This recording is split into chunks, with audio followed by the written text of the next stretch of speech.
Here's a breakdown of my private with Petchboonchu F.A.Group.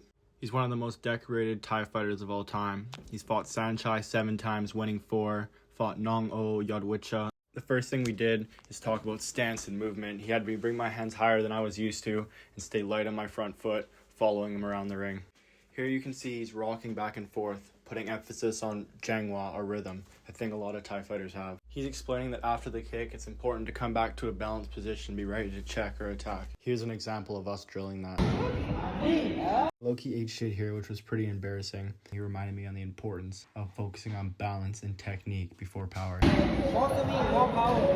He mentioned it's important to have a downward trajectory when throwing your elbow to pierce the opponent's guard. As always, hands up. Lean back to avoid the head kick. He fed me water in between rounds, which I thought was really nice. I've never had a trainer do this for me before, and he definitely doesn't have to. He mentions the importance of constantly moving your feet forward when throwing elbows because they're such a short weapon. Unfortunately, lost half the session.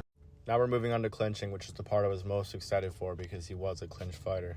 As soon as someone puts their hand on my neck, he wants me to swim my hand inside and pull down on his bicep. He emphasizes that having your head inside is one of the most important things to having a strong clinch, and I notice this a lot clinching in Thailand. If someone's able to get their head under my chin and break my posture, I feel significantly weaker and have lost the battle already. Stay balanced on your feet. Here are some basic off balances from that position. Take note of how he steps before he does the turn. You can knee from this off balance as well. He says if someone reaches for your neck, then pull them the opposite way. Like many Thais, he likes to double bicep control.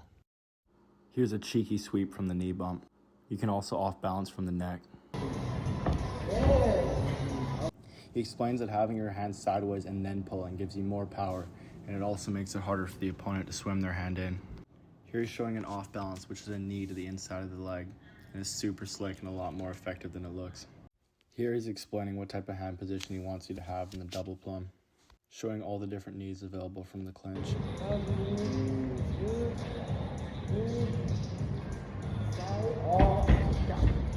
He's explaining when wanting to create a space for a knee in a clinch, you should push off instead of pull. You can see when we're clinching here, the way he pinches in his elbow doesn't allow me to swim in, or the way he overhooks the other arm to have control. He's explaining how a high guard can protect you from the clinch and allow you to immediately go to the inside. And once you're inside, you can elbow or do whatever you want. All it takes is one time. He explains to create power when elbowing the clinch to step out, not to wind it up and throw it directly from your guard.